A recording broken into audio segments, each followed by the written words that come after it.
santidade, porque não pode ser em vão que Cristo tenha morrido, não pode ter sido em vão que Ele padeceu por nós. Não podemos tornar leviano o nosso estilo de vida. Por isso eu vou te dar esse tempo para você orar agora, para você clamar ao Senhor pela misericórdia dele na família. Aleluia, Jesus, aleluia. Deus, tu és o Deus que sonda corações. Oh Deus Todo-Poderoso, aleluia. Tu és o Deus que sabe tudo, conhece tudo, que esquadrinha nossa alma, aleluia. Eu quero te pedir nesta manhã, vem Espírito Santo, sonda-nos, ó Deus, sonda o nosso coração, sonda o nosso interior, entra Deus nas repartições secretas do nosso coração, coloca a luz, ilumina Deus o interior dos corações, a Deus entraga nesse momento, Deus, um tempo de restauração, de mudança, de transformação.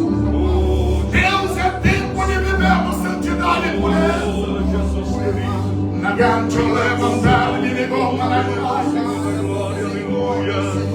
Eu clamo a ti nesta manhã, Espírito Santo, vem ministrar ao nosso coração, traga arrependimento, Deus, traga quebrantamento de coração, cai em chomas, neganai de goma, cada dia mais.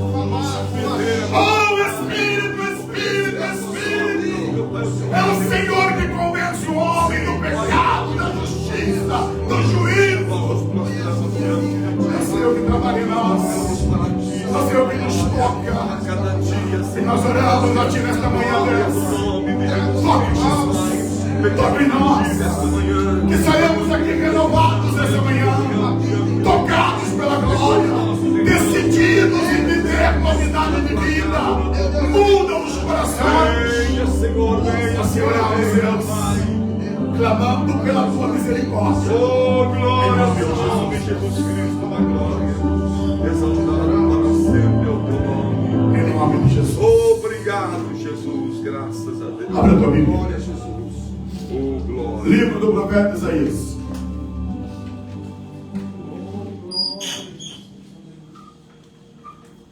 Isaías, capítulo 1. Versículo 1 e 2. Vamos ler para iniciar e depois vamos analisar alguns versículos desse primeiro capítulo. Diz assim: visão de Isaías, filho de Amós, teve a respeito de Judá e Jerusalém, nos dias de Uzias, Jotão, Acás, Ezequias, reis de Judá. Escutem, ó céus, e ouça, ó terra, porque o Senhor é quem fala. Criei filhos, e os fiz crescer, mas eles se revoltaram contra mim. Pode sentar, queridos.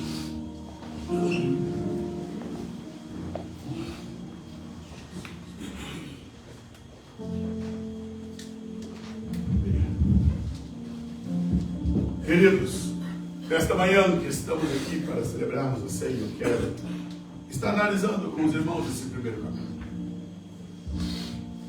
E trago hoje uma palavra de reflexão do nosso andar, nossa caminhada de vida com Deus. O profeta Isaías, o grande profeta messiânico, seu livro com 66 capítulos, é comparado com a mini Bíblia, pois seu primeiro livro, que vai do capítulo 1 até o 39, coincidentemente com os 39 livros que nós temos no Velho Testamento, apresenta todo o trabalho que Deus tem com a nação de Israel, e a partir do verso 40 fala da esperança do Messias, como o Novo Testamento, que tem 27 livros. Mas eu não quero focar tanto na questão da biografia do profeta Isaías. Mas quando olhamos para o capítulo, versículo 1, esse profeta ele teve um dos ministérios mais longínquos, extenso. A Bíblia diz que ele começou seu ministério nos dias de Uzias. Alguns interpretam que o ministério de Isaías começa no capítulo 6, outros entendem que um pouco antes, até porque está dizendo que ele teve visão nos dias de Uzias, depois o rei Jotão, depois no tempo de Acaz e de Ezequias. Se fizermos uma conta fácil, rápida, nós temos o rei Jotão, ele reinou durante 16 anos, Acaz 16 anos, Ezequias 29 anos. Só entre o rei Jotão, Acaz e Ezequias, nós estamos falando de 61 anos. Porém, ele profetizou nos finais dos anos de Uzias, e ele foi morto no tempo do rei Manassés. Nós estamos falando de um profeta que profetizou durante mais de 6 séculos, mais de 60 anos de ministério. Tem uma outra questão. Vamos encontrar diversas vezes em seu livro se enfatizando Isaías, filho de Amós. Esse Amós não é o profeta Amós. Esse Amós é uma figura de alguém importante. Se entende que Isaías vinha de família real. Possivelmente Amós seria irmão ou um parente muito próximo do rei Uzias. Então entendemos que Isaías ele era de família real. Alguém que tinha nobreza. Porém Deus escolheu ele para ser profeta. Não importa, irmãos, a que classe social pertencemos. Não importa onde nascemos. Quando o nosso coração está inclinado para Deus, Deus ele nos escolhe. Deus nos chama. Não é porque somos pobres ou porque somos ricos, mas é porque é um coração quebrantado que chama a atenção de Deus. Apesar de Isaías ser um homem da nobreza, ser um homem que tinha um vínculo de família real, Deus escolheu esse homem para ser profeta. E durante mais de 6 séculos, esse homem honrou ao Senhor. Tinha uma família linda. Ele era casado com uma profetisa. Teve 2 filhos. Os seus filhos foram instrumentos de profecia, pois o nome que cabe a eles, no capítulo 7 e no capítulo 8, também são nomes que trazem todo um viés profético. Mas, amados, eu quero me deter a esse início do seu livro. No verso 2. Isaías, ele já apresenta uma mensagem muito intensa, muito forte. Lembrando, ele profetiza para o reino do sul. Apenas para você se situar. Israel foi dividido em 2 partes, reino do norte e reino do sul. E Isaías é um dos profetas que é do reino do sul. Ele foi contemporâneo do profeta Miqueias. E ele está profetizando lá na parte do sul. Então por isso ele vai profetizar para os reis do sul. Esse profeta, ele profetiza uma palavra dura nesse primeiro capítulo. E eu quero ressaltar, irmãos, que a nação de Judá, Deus manteve uma aliança davídica devido à casa de Davi que estava ali, devido ao templo que estava em Jerusalém. Então nós estamos falando de uma palavra que é dada para quem detinha o templo de Deus. Segundo, os sacerdotes estavam ali, os levitas estavam ali, o culto estava ali. Ali era o núcleo do culto a Deus. Essa palavra não é para ímpio. Essa palavra não é para os perdidos. Essa palavra era para aqueles que estavam servindo ao Senhor. E Deus tem uma palavra muito forte para a igreja no século 21. Eu tenho repetido às vezes, dito aqui, irmãos. Às vezes, alguns entendem, outros não. Não basta nós apenas termos o nosso nome enrolado no rol de membro de uma igreja. Não basta apenas nós termos uma credencial. Isso não garante ninguém entrar no céu. O que vai nos levar a entrar e adentrar os portais celestiais é se permanecermos fiéis ao Senhor até o fim. Nesse tempo de licenciosidade, de permissividade, de liberalidade. O liberalismo tem tomado conta dos corações. Uma tendência do não tem nada a ver. Mesclando com o mundanismo, com o secularismo, com esse monte de coisas. Tem pervertido muito os corações. E infelizmente vai ser chocante o dia do arrebatamento, quando a trombeta tocar. E muitos muitos ficarão. Mas não ficarão, irmãos, porque foi deixado de pregar a palavra, porque foi deixado de ensinar, não. É porque o coração às vezes é inclinado. Ouve-se a palavra, se estuda a palavra, é confrontado pelo Espírito, mas ainda assim, corações são resistentes. Por isso Deus levanta o profeta, e ele vai dizer: ouve, ó céus. Claro que aqui é uma hipérbole, é uma maneira do profeta dizer que Deus estava chamando a atenção do seu povo, e Deus está convocando os céus para ser testemunha. Dá ouvido aos céus, dá ouvidos tu, ó terra. Então ele chama céus e terra para ser testemunha a respeito do seu povo.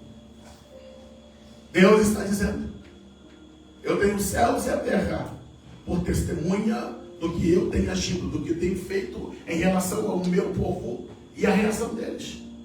Deus diz: criei filhos e os engrandeci. Criei filhos, tratei deles, ensinei eles, dei a eles tudo o que eles precisavam. Quando nós olhamos, irmãos, esse texto aqui, essa parte desse versículo, criei filhos e os engrandeci, aqui é o resumo da história. O resumo da história de Israel está contido nessa frase: criei filhos e os engrandeci. Como assim, pastor? Deus está dizendo: olha, eu peguei um homem envelhecido com uma mulher envelhecida, gerei filho, criei filhos. A partir de Isaque, formei uma nação, eu criei filhos. E os engrandeci. O que quer dizer isso? Era apenas um homem, eu fiz deles uma nação, eu dei a eles um território, eu dei a eles poder, fiz eles sobressair à sua volta. O tempo de Davi e Salomão foi o tempo do auge, foi o tempo do apogeu, foi o tempo de riqueza. Davi conquistou todos os seus inimigos à sua volta. Deus os engrandeceu. Estavam na terra prometida. Salomão fez aquele esplendor do templo, revestido de ouro, suntuosidade, riqueza.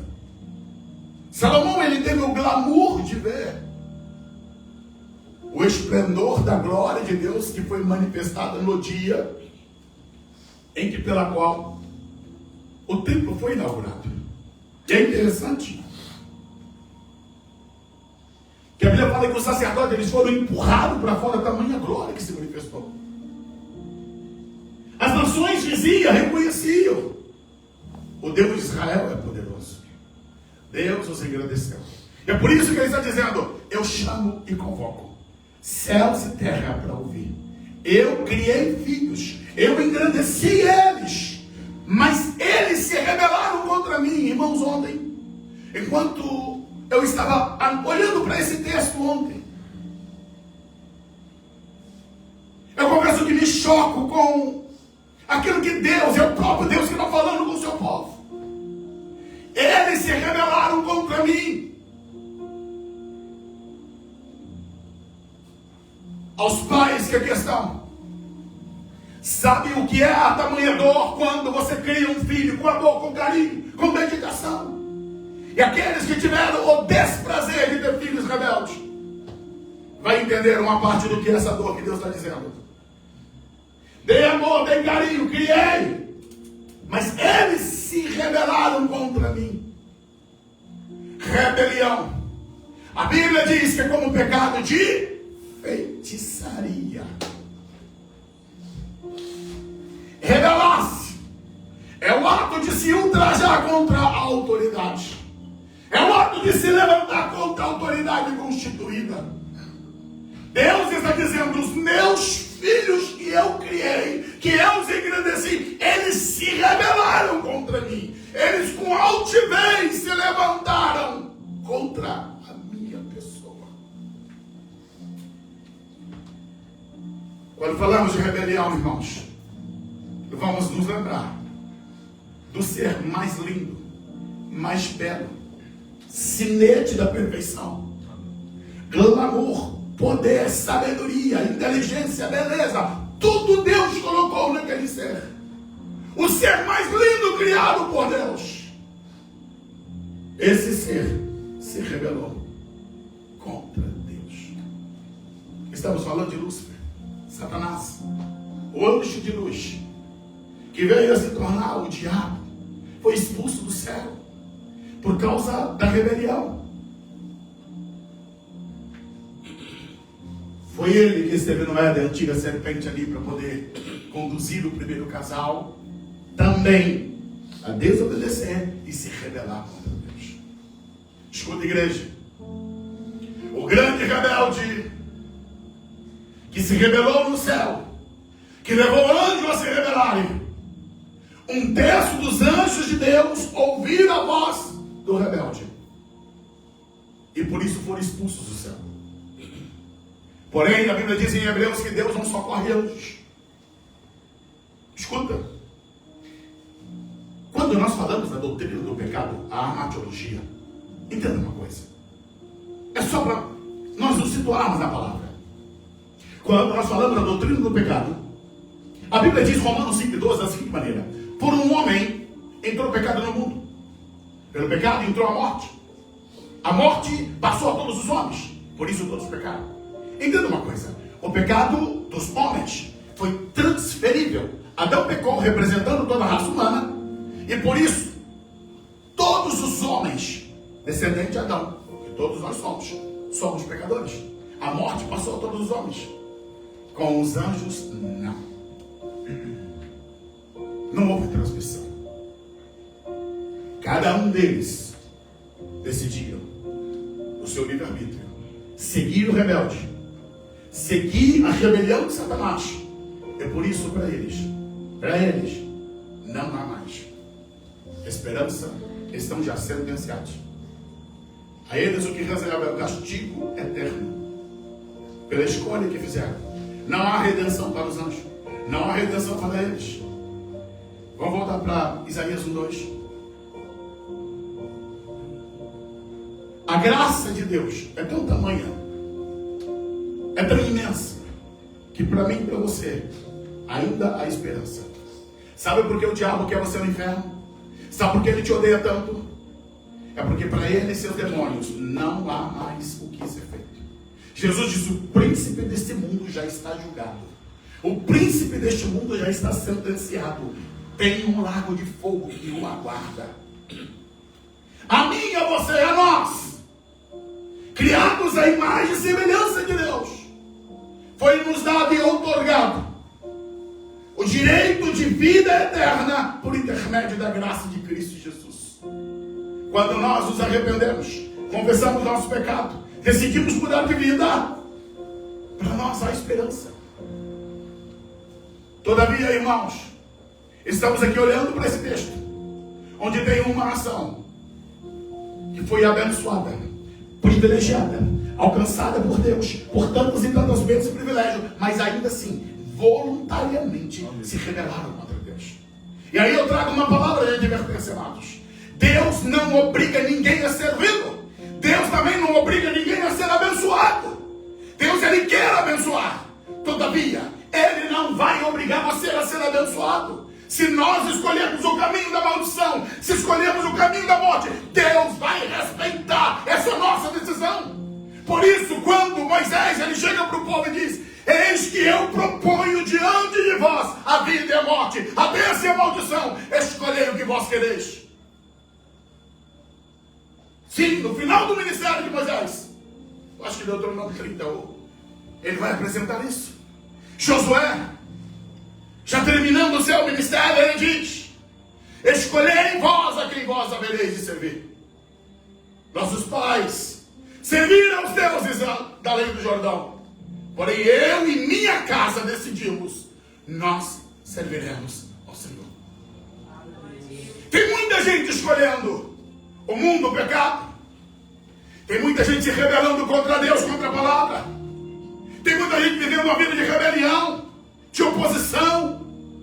E a minha pergunta é: aonde você se enquadra, amados? Aonde você se situa como povo de Deus? Deus tinha os seus remanescentes. Isaías estava ali como remanescente que escolheu. não se corromper, não dominar o teu coração com o caminho que o povo estava tomando. Apesar dele estar na monarquia, ele dizia: eu quero Deus, eu quero servi-lo. Então eu quero dizer, irmãos, independente de onde você esteja, quando você decide servir a Deus, não importa quem está do teu lado, se está pecando, se está errado, está fazendo errado, se é fofoqueiro, se é alguém que murmura, se é alguém que rebela, não importa. Se o seu coração é limpo em Deus, você vai dizer: eu não quero esse lixo para a minha vida, eu lanço fora todo lixo, todo pecado, eu não quero a abominação, eu decidi que eu quero servir a Deus e vou agradá-lo. Aleluia! Quantas pessoas à volta de Isaías que tinham uma vida podre, estragada, é isso que a Bíblia está dizendo. Mas ele decidiu: eu vou ser diferente, eu vou viver diferente. Qual é a decisão que você está tomando? Criei filhos e os engrandeci, mas eles se rebelaram contra mim. Mas aí a palavra vai se avançando. Bota o verso 3. Deus está dizendo: o boi conhece o seu dono. O boi conhece aquele que está ali cuidando dele. Estamos falando de um animal irracional, que lá no pasto obedece o seu cuidador. O jumento conhece a manjedoura do seu dono. Ele conhece o seu coxo de comida. Ele está falando os animais. Os animais, eles sabem ser gratos aos seus cuidadores. Talvez essa seja uma das expressões mais fortes que Isaías vai apresentar nesse capítulo. Aí ele diz: mas Israel não tem conhecimento. Irmãos, isso é paradoxal. Por quê, pastor? Porque nós estamos falando de seres irracionais que estão tendo conhecimento para reconhecer os seus donos. Agora, Israel, como ser racional, não está tendo conhecimento do seu verdadeiro dono. Israel não tem conhecimento. O meu povo não entende. Ei, amados, isso aqui não é uma crítica de um movimento. O meu povo não está entendendo qual é a postura deles e quem sou eu. Essa palavra, ela tem a ver conosco hoje. Poderíamos ali mudar e colocar, mas a igreja não tem conhecimento. Está faltando o conhecimento de Deus, conhecimento da palavra, conhecimento da verdade. Por isso estamos sempre tropeçando e vendo as coisas acontecer. Cada dia se prolifera um infinito número de seitas, de heresias. Não dá mais hoje para nomear a quantidade de seitas que estão às nossas voltas. E sem contar as perturbações doutrinárias, teológicas, que se desenvolvem no nosso próprio meio, no nosso próprio núcleo. Hoje, a Assembleia de Deus já tem um monte de pastores que já desviaram-se da verdade. Já tomaram rumos que teologicamente alguns tiveram que ser excluídos da igreja. Devido posturas erradas a respeito da Bíblia. Decisões tomadas completamente equivocadas. Um grande pastor dos Estados Unidos foi excluído da igreja por causa da sua doutrina sobre anjos. Porque tinha anjo no culto, anjo que falava, anjo que estava aqui, que falava, que comunicava, que instruía a igreja. E se elevou-se o culto aos anjos. Era um homem de Deus. Mas deixou-se ser levado por um erro doutrinário. E por isso foi excluído da igreja. Mas aí fica, meu Deus do céu, aonde está o conhecimento? A igreja não é regida por anjos. Me preocupo muito com esses que se acham na autoridade. Gabriel faz isso, Miguel. Quem é você para dar ordem para anjo? Querido, só quem dá ordem para anjos é Deus. Anjo não obedece a ser humano. Se tem um anjo obedecendo, pode ter certeza, é demônio. Porque o demônio, ele tem que obedecer o nome de Jesus. Agora, anjo não obedece ordem de homem. E às vezes vejo, Gabriel faz assim, anjo faz aquilo. Como assim? A Bíblia diz, aos seus anjos dará ordem. Quem? Deus. Deus dá ordem aos seus anjos. Deus é que dá ordem. Coloca para mim Isaías 64:6.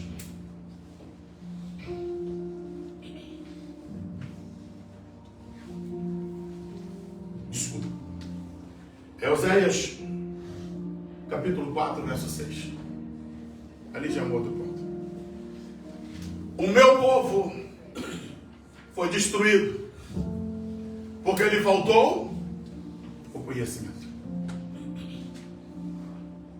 Lembrando que Oséias, ele não foi durante todo o período do seu ministério contemporâneo com Isaías, mas Oséias foi profeta do norte. Ele foi profeta do norte. E no final do seu ministério, no final do ministério de Oséias, ele vai ter uma junção com o início do ministério de Isaías. E parece que aqui Deus está mesclando essas duas palavras. O meu povo foi destruído porque ele faltou conhecimento. Isso é lá no norte. Ah, tá, mas o povo do norte sempre teve os reis desviados. Sim, lá em cima não teve nenhum rei que prestou. Mas quando nós vamos para Isaías, voltamos para Isaías 1:3. Deus está dizendo: Israel não tem conhecimento, o meu povo não entende. Está dizendo, não é só o norte, é o sul também. Mesclou tudo, perderam o conhecimento de Deus. E quando o povo de Deus não tem conhecimento de Deus, ele está afadado à destruição. O que levou Adão a cair no pecado? O logro do diabo dizendo, foi assim que Deus disse. Se ele tivesse certeza do conhecimento, ele dizia, olha, eu tenho certeza, Deus disse assim e acabou. Mas Eva titubeou, ficou balançada, por isso cedeu. E quando ela dá ao seu marido cai junto com ela. Está assim, irmãos, hoje. Passa um vento e a pessoa balança. Chega uma doutrina nova, a pessoa balança. Chega um conceito novo e a pessoa balança. O meu povo não entende. Por isso precisamos buscar em Deus, irmãos, conhecimento da palavra. Eu tenho insistido aqui. Aleluia. Leia a palavra, estude a palavra. Sim, temos que comer a palavra. O Salmo 1, ele diz, bem-aventurado é o varão, verso 1 e 2.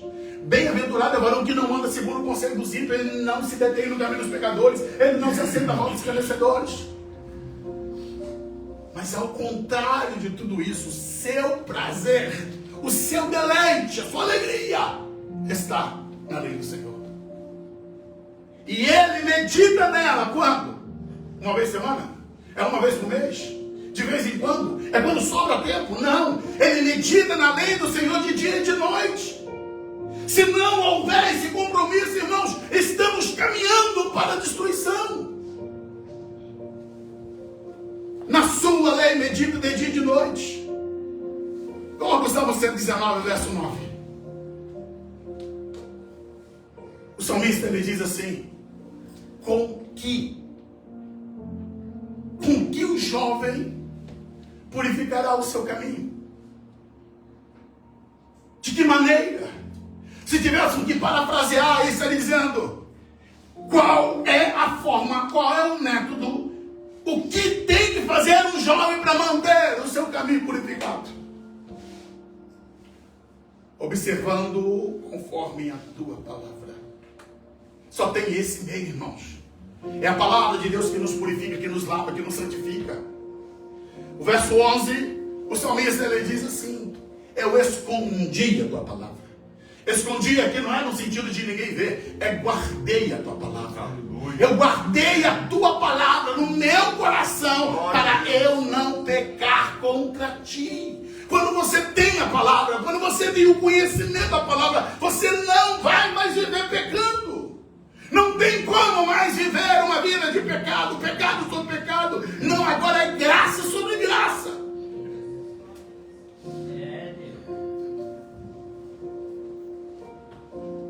Voltemos para Isaías.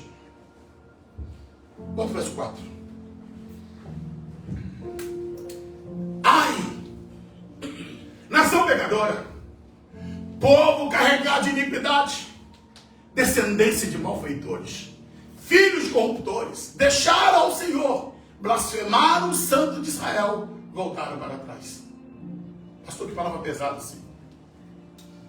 Palavra pesada. E infelizmente, irmãos, a história da igreja está manchada dessa forma. Sim. Falta compromisso. Falta aliança. Entenda uma coisa. Desde que a igreja é igreja, ela sempre passou por seus desatinos. A igreja primitiva não era perfeita. Não, ela teve seus problemas. É só ler 1 Coríntios. Quando nós lemos 1 Coríntios, nós vamos ver lá. A igreja tinha divisão. Eu sou de Paulo, eu sou de Apolo, eu sou de Cefas. Eu sou de Cristo. E Paulo diz, olha, vocês são meninos. Meninos, eu queria dar a vocês alimento sólido, mas vocês são bebê. Estão aí brigando com essas coisas. Encontramos ali em 1 Coríntios, no capítulo 5, um devasso. Um jovem que tinha um caso com a sua própria madrasta.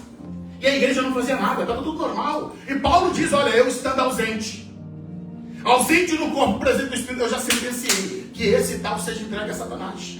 Ele fala, não é boa a vossa jactância, como é que vocês toleram esse tipo de coisa? Sim, ele diz, olha, nem entre os gentios se ouve falar de uma imundícia dessa. E vocês estão tolerando no meio da igreja. No capítulo 6, nós encontramos Paulo dizendo, olha, o que é isso? Vocês estão levando irmãos para o litígio, como irmão com irmão, levando para o tribunal, para juízes, corruptos, pecadores. No capítulo 7, Paulo vai tratar sobre os problemas dos casamentos, dos relacionamentos, das dificuldades. Encontramos Paulo tratando no capítulo 8, 9, 10, o problema da idolatria, das coisas sacrificadas a ídolo. Paulo chega a dizer, olha, o ídolo nada é. Todavia, quando ele sacrifica aos demônios. Essa é a igreja primitiva, irmãos. Encontramos os problemas lá. Sim, o inimigo sempre tentou atacar a igreja, tanto de fora para dentro, tanto de dentro para fora. E é interessante que quando Paulo começa a sua carta de 1 Coríntios, ele diz, ó, eu fui informado pelos irmãos da casa de Cloé. Alguém disse, Paulo, a coisa está pegando fogo aqui em Corinto. Resolve essas coisas. O culto lá, que era uma igreja onde tinha todos os dons. E Paulo chegou a dizer, olha, estavam confundindo. Quando se reuniram a igreja, a desordem estava tomando conta. Aí Paulo foi ensinar. Quando vos reunis, irmãos, o que fareis? Um tem cântico, outro tem salmo, outro tem hino. E ele vai ensinar. Não proibais o falar em línguas, mas aquele que fala em língua edifica a si próprio. Ele diz, olha, se um ímpio entrar no meio e estiver todos apenas falando em línguas, como ele vai entender? Como é que ele vai glorificar o Senhor? Escuta, igreja. O que eu quero pontuar é que lá no início do nascedor, o inimigo atacou a igreja. Agora, nos nossos tempos também, nós estamos vivendo um tempo difícil. E eu preciso dizer isso com muita propriedade para você. Nós, como igreja, dizemos e afirmamos, em nome de Jesus, se Jesus não voltar, eu digo aos obreiros, presídio José, presídio Jadiel, se tivermos que ir para a cadeia, mas eu tenho compromisso, eu nunca farei um casamento homossexual. Pastor, o que é isso? O que é isso? Igrejas já estão as chamadas igrejas inclusivas.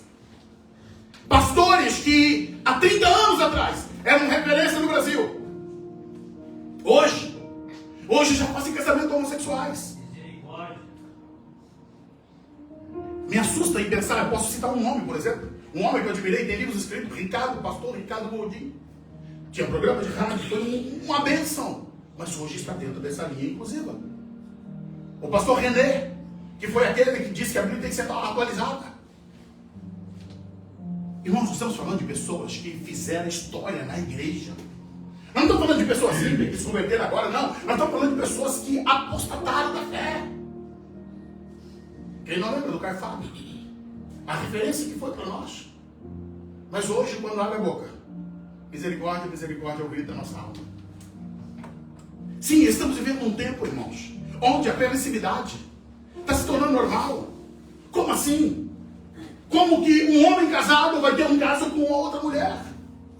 Como que uma mulher casada vai ter uma relação com outro homem?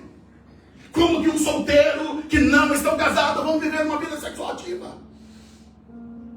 Não, amados, não dá para considerarmos que isso é normal. Deus está dizendo ali, o povo está carregado de iniquidade.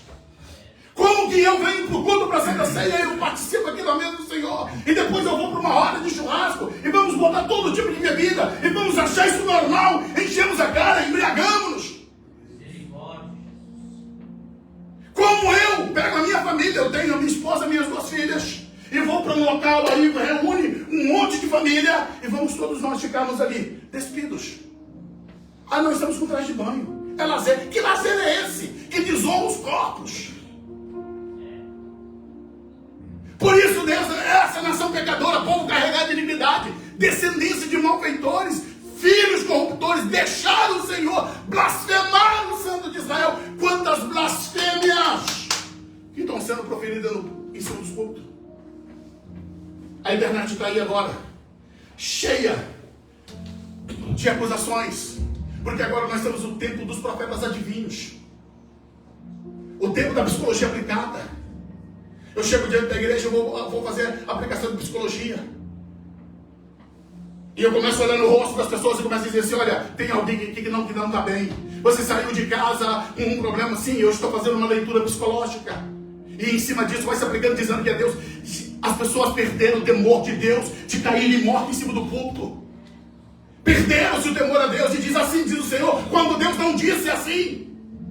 Estão falando em nome de Deus, estão trazendo um monte de profetadas, de revelações, e está aí a internet mostrando. Os pregadores mirim, os coaches, porque agora a moda não é mais ser pastor, a moda é ser coach. E toda essa coisa podre tem sido desenrolada naquilo que nós chamamos de igreja, irmãos. É por isso que Deus está dizendo, olha, blasfemaram o Santo de Israel, voltaram para trás. Tem muitas igrejas que estão voltando para trás, não estão caminhando diante do Senhor, não estão indo para o céu. Essa é a pior parte, não estão indo para o céu. Estão garantindo uma coisa que não há possibilidade de ser cumprido. Quantas histórias que você já ouviu aí, falando de brasileiros, que compraram passagem do Brasil para vir para cá, e quando foram ver, a agência não existia, era falsa. Ah, mas tem ali, tem a passagem impressa. Mas o que acontece? Quando chega lá na hora de passar, chegou, opa, não, essa passagem aqui não existe. E o que acontece com a pessoa? Ou ela compra a passagem certa, ou ela não embarca. Escuta, igreja, não adianta pastores emitirem passagem falsa. Não adianta profeta, apóstolo, seja lá quem for, garantir o céu que Deus não garante, que é por meio da santidade da palavra. Vai chegar no céu, vai bater com a porta na cara. Porque não entra. Para entrar no céu tem que ser lavado e remido pelo poder do sangue de Jesus. Aleluia! Tem com a palavra. Não tem brecha, não tem. Deus não vai abrir exceção para ninguém. O problema do brasileiro é que tem um tal chamado jeitinho brasileiro. Ah, no final tudo dá certo. Não vai dar certo, igreja. Aleluia. O tempo de acertar, de corrigir é agora. Ponto 5. Porque sereis ainda castigados, se mais vos rebelareis. Por quê? Porque vocês insistem ainda em ser castigados. Para que viver a rebelião, irmãos? Se sabemos a verdade, por que não corrigir o coração? É interessante quando as crianças são pequenas e elas fazem um ato, né? E aí os pais vão lá disciplinar. Aí elas dizem assim: não, papai, eu não vou fazer mais. Agora, dura quando a criança diz: vou fazer de novo. O que você faz? Pode me bater, papai, que eu vou fazer de novo. Eu te pergunto, você como homem, como humano, o que você faz? Responde. Como é que nós nos comportamos como pais quando você vai corrigir um filho e ele diz: eu fiz e faço de novo? Porque sereis ainda castigados, se mais os rebelareis. Para que viver a rebelião? Para que viver o pecado? Deus está dizendo: corrige o coração. Mas ainda assim se inclina para o pecado e faz pecado e comete pecado. Deus está dizendo: toda a cabeça está doente, está enfermo, coração está fraco, doença espiritual, cabeça enferma, a mente corrompida, maus pensamentos, más intenções, mente poluída, coração poluído, mente cheia de maldade, cheia de iniquidade, de perversidade, de malignidade. Por isso a cabeça está toda enferma, todo o coração fraco, sentimentos de amor já não são verdadeiros, os tapas nas costas não são reais. Os sentimentos são palavras vazias e ocas. Lembre-se, por que Abel foi para o campo com Caim? Porque Caim era seu irmão.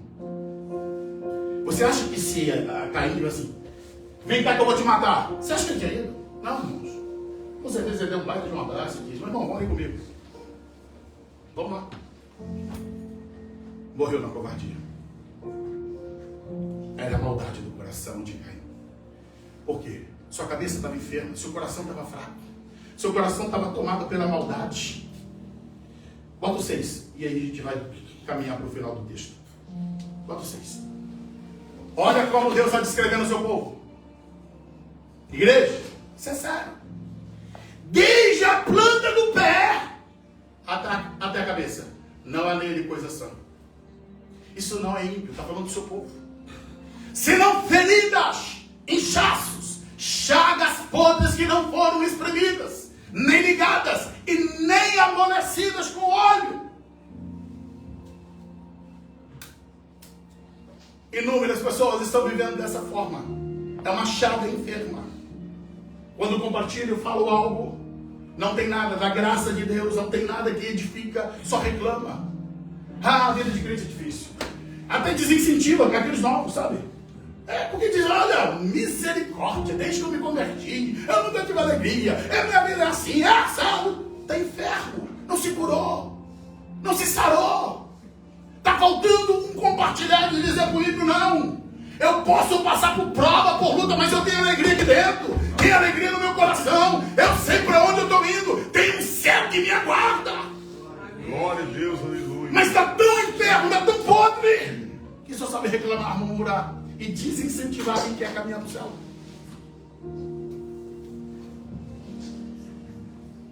Amados, para conseguirmos fechar o texto, vamos pular para o verso 10. Depois você lê em casa. Você vai ver o quanto Deus está aqui advertindo a sua nação. Ouve a palavra do Senhor, vós poderosos de Sodoma.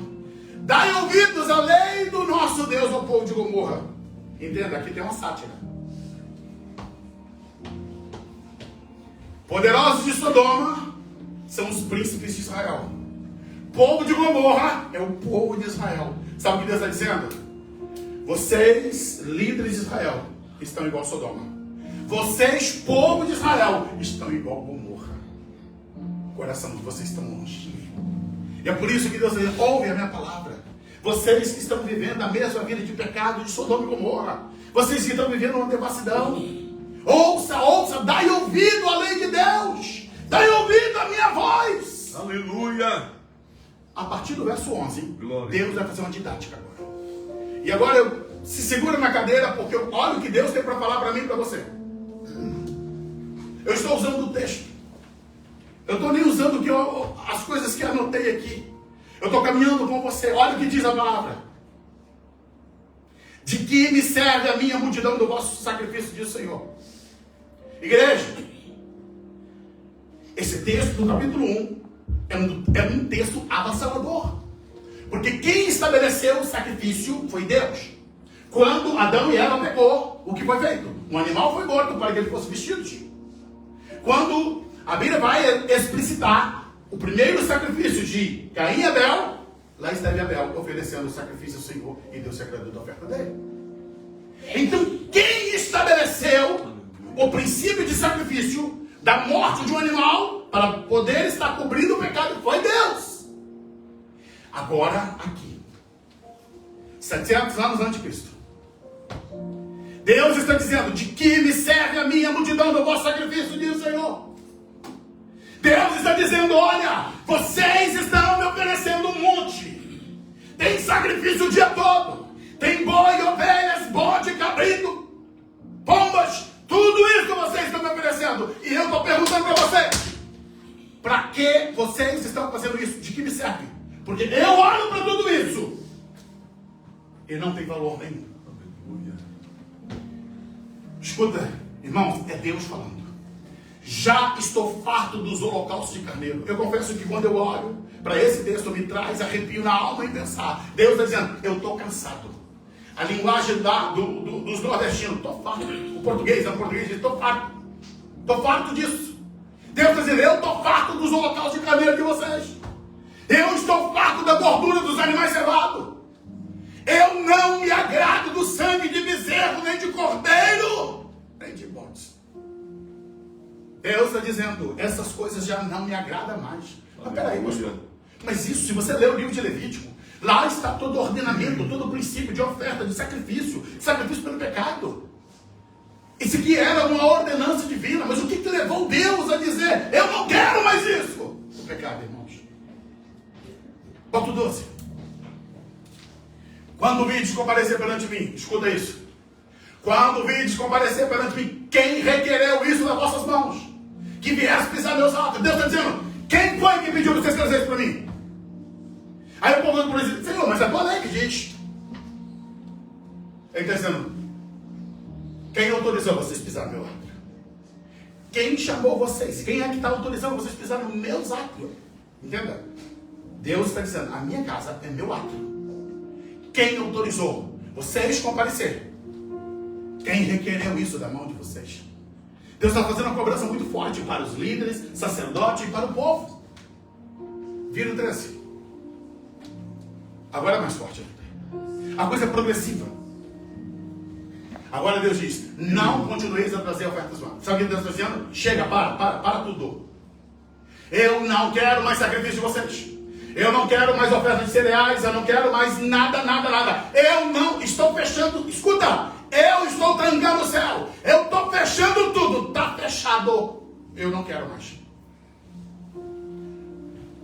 Olha o que Deus está dizendo. O incenso.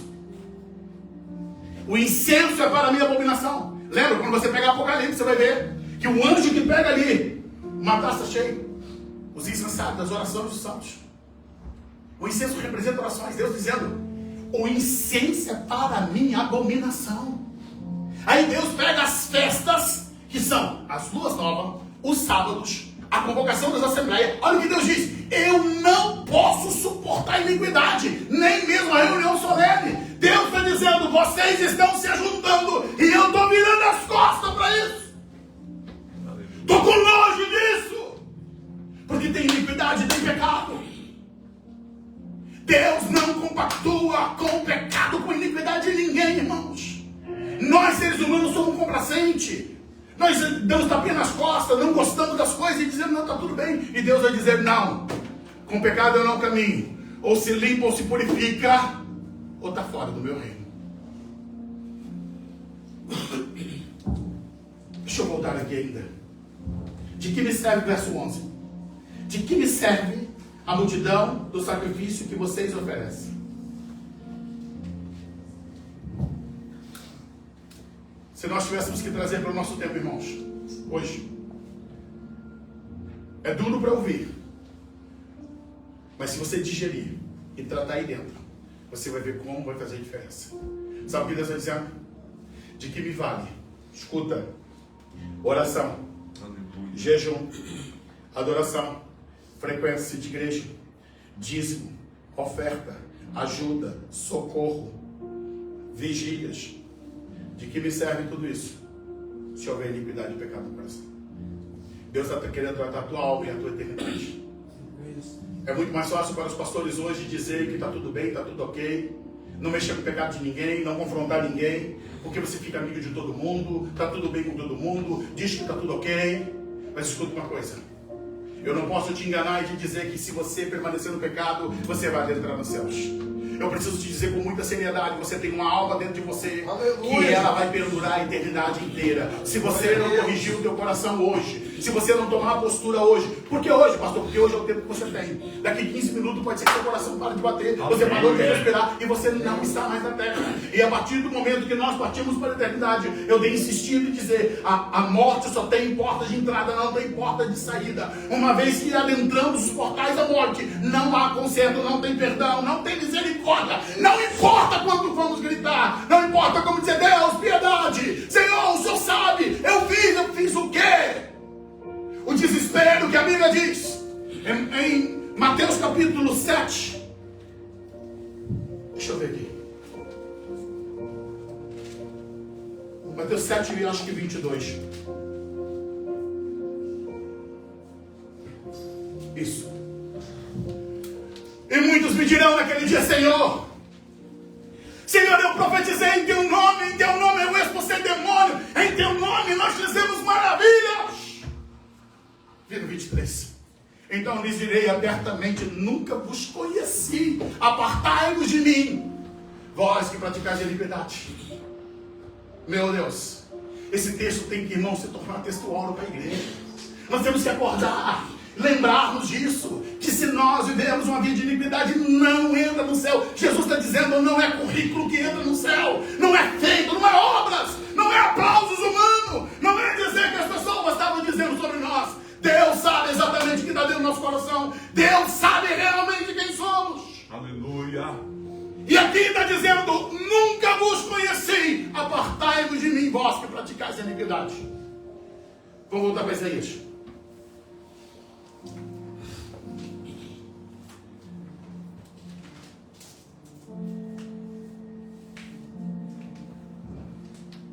Verso 13, foi o que nós lemos. O 14. As vossas duas normas, as vossas solenidades, a minha alma as odeia. Já me são pesadas, já estou cansado de as sofrer. Esse texto eu posso classificar e dizer: é o desabafo de Deus. Deus está dizendo: chega, povo, chega de brincar, de me servir, chega de brincar de religiosidade. Deus está dizendo: olha, aquelas solenidades que vocês fazem, aquelas festas bonitas, com cantoria, aquelas festas que vocês fazem lá, né? A nação de Israel tinha o Pentecoste, tinha a Páscoa, tinha o dia de Yom Kippur, tinha toda a celebração, a festa do tabernáculo, e estava ali todas aquelas coisas. Deus está dizendo: olha, a minha alma está odiando essas coisas. Não gosto, eu estou com ódio disso. Aleluia. Estou com nojo disso. Já me são pesadas, já estou cansado de as sofrer. E por que Deus está dizendo isso, irmãos? Qual é a razão que Deus está tratando isso? Escuta, deixa eu explicar para você. É porque aquelas pessoas, no momento que estavam ali, na solenidade, o coração delas não estava mudado. É como Jesus disse: esse povo que me adora com o seu coração está longe de mim.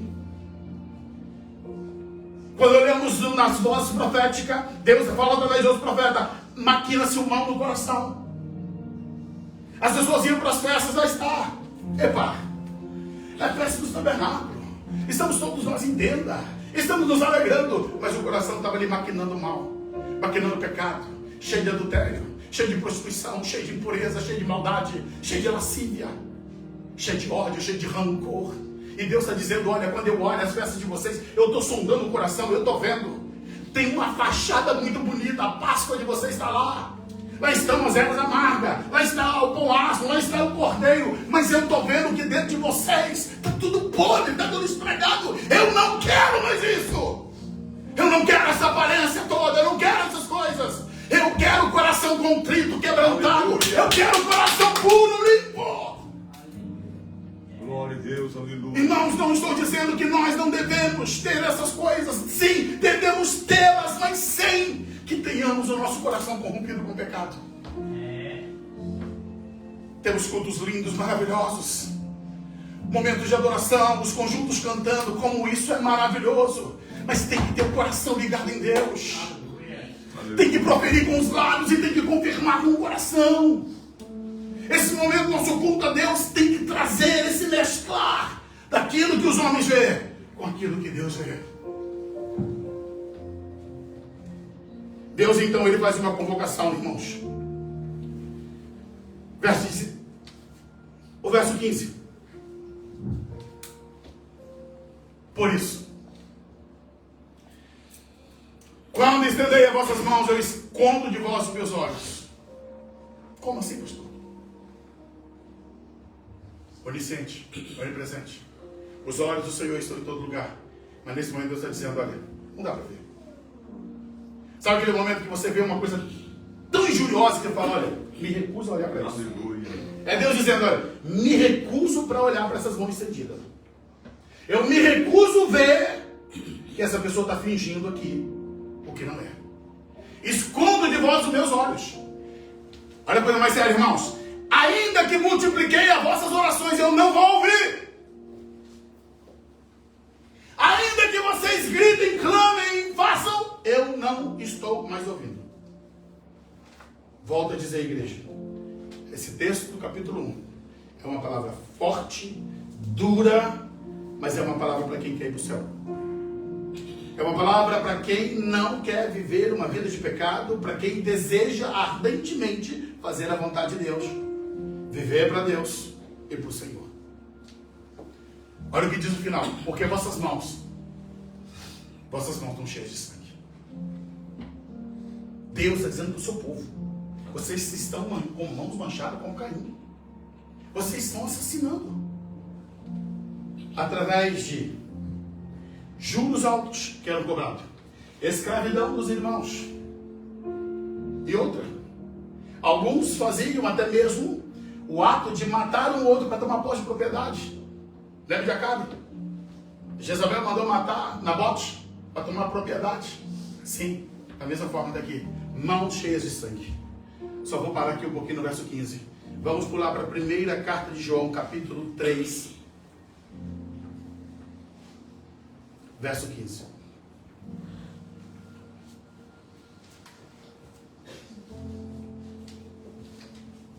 Por favor. Olha o que diz. Qualquer. Não importa se é pastor, se é apóstolo, se é um novo convertido, qualquer que odeia seu irmão é homicida. E vós sabeis que nenhum homicida tem a vida eterna permanecendo dentro dele.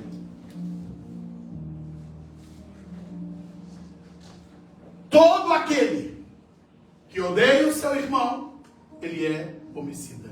Quanto verso 16? Conhecemos o amor nisto, que ele deu a sua vida por nós, e nós devemos dar a vida pelos irmãos.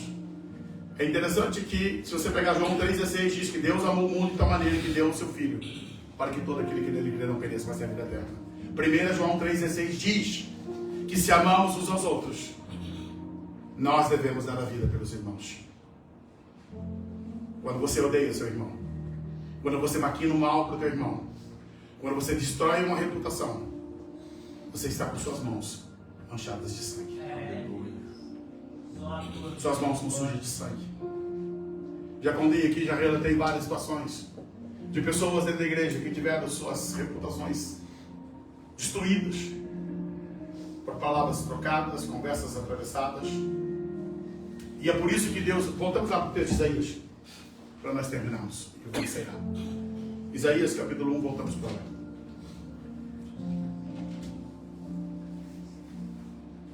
O verso 15, no final do 15. Porque a mão de vocês estão cheias de sangue. Deus está dizendo: vocês estão cometendo homicídio. Vocês estão cheios de sangue. E nós hoje, quando odiamos os irmãos, quando agimos de maneira errada, nós estamos cometendo homicídio, irmãos. Mas Deus tem uma receita, irmãos.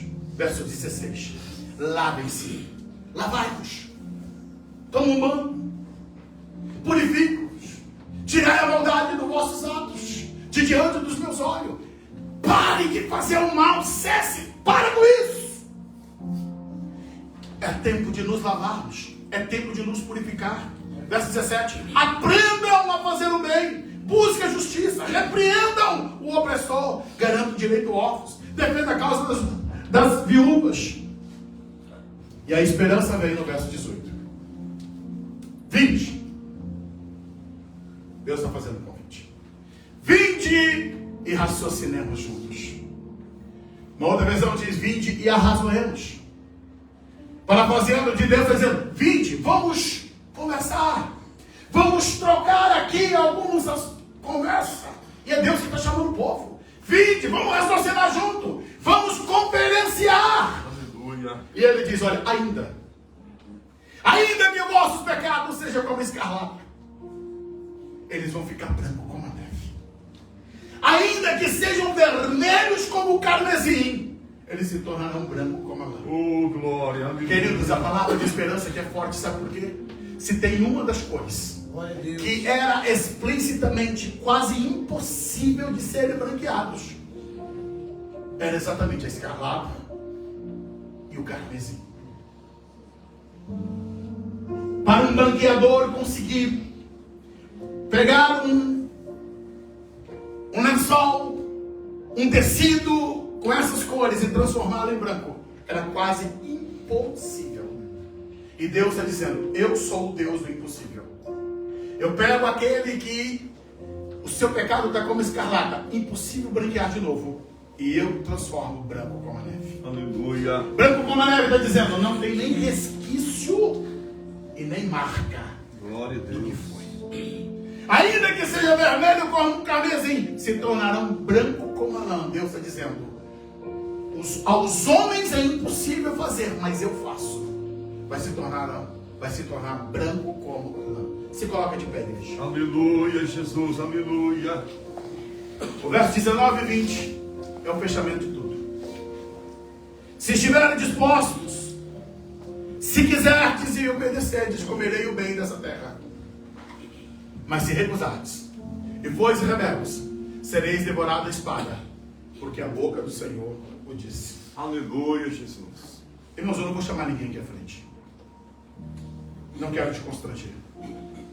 Mas você sabe que para você tocar no corpo de Cristo, você precisa corrigir algumas coisas aí dentro. Aleluia. E se você precisa fazer isso, irmão, em nome de Jesus, não seja leviano nem profano. Não brinque com as coisas sagradas. Acerte o coração hoje. Peça perdão ao Senhor. Corrija. Corrija, faça o que for necessário. Aleluia. Mas não deixe perder a eternidade. Oh, glória. Não brinque com o céu. Quantos e quantos que brincaram e já perderam, já estão lá na eternidade perdidos. Deus hoje está trazendo uma oportunidade nova para nós. Aleluia. Nesse dia 9 de março de 2025. Para mudar o nosso coração. Um coração contrito e quebrantado jamais desprezado. Oh, meu Deus, aleluia. Deus é eterno e bendito. Oi, Jesus. Justo, santo. Nós oramos a Ti nesta manhã, Deus, reconhecendo Santo, bendito o quanto de nossa precisamos alma, da aleluia. paz. Sim, meu Pai, em nome de Jesus. Nós nos obrigamos. Senhor, nós queremos apelar para a Tua misericórdia. Imploramos a Ti a Tua misericórdia para com as nossas vidas. Deus, Oramos, Pai. Teu perdão, abre os céus nesta Teu manhã perdão para o Teu povo nesta manhã. e faz chover misericórdia sobre Deus, nós. bondade, Deus de amor e graça. Faz chover a Tua santidade, a Tua pureza. Para nos corrigir, Venha lavar os corações. Deus nos dar graça. Venha lavar o Teu povo, Deus, e nos inundar Tua bendita com Teu bom perfume. Arranca de nós todo pecado, toda impureza, toda sutileza maligna. amarmos em conformidade. Oh, em nome de Jesus. Espírito Santo, vem e ministra no interior. Aos nossos Gera verdadeiro e genuíno arrependimento. gera vida. A decisão de mudar, de ser diferente. Oh, meu Quebra, Deus, hoje os grilhões, as cadeias do pecado. de maneira gratuita. Toda amarra do pecado. Nós repreendemos pelo poder que é no nome de Jesus. Toda devassidão, toda impureza, todo pecado, nós repreendemos pelo poder do nome de Jesus. Sangue de Jesus, a glória. Oh, Espírito Oh, Santo. bendito é o teu nome em todo o tempo. Senhor, traga lágrimas verdadeiras. Aleluia, Jesus querido. Gera quebrantamento verdadeiro. Arrependimento genuíno. Nós queremos agradar a Ti. Nós queremos o céu. Nós queremos o céu. Ser agradáveis a Ti, Senhor. Real, Deus levantou no momento das nossas vidas, meu Pai. Oh, meu Deus, poderoso, aleluia. Sim, Jesus, aleluia. Recebe nosso louvor, recebe a nossa petição, nos perdoa. Oh, Jesus.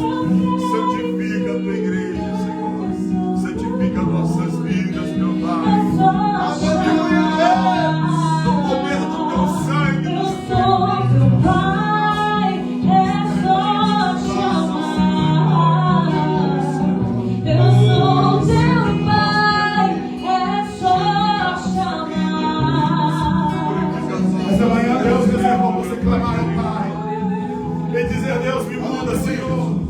Eu quero ser um crente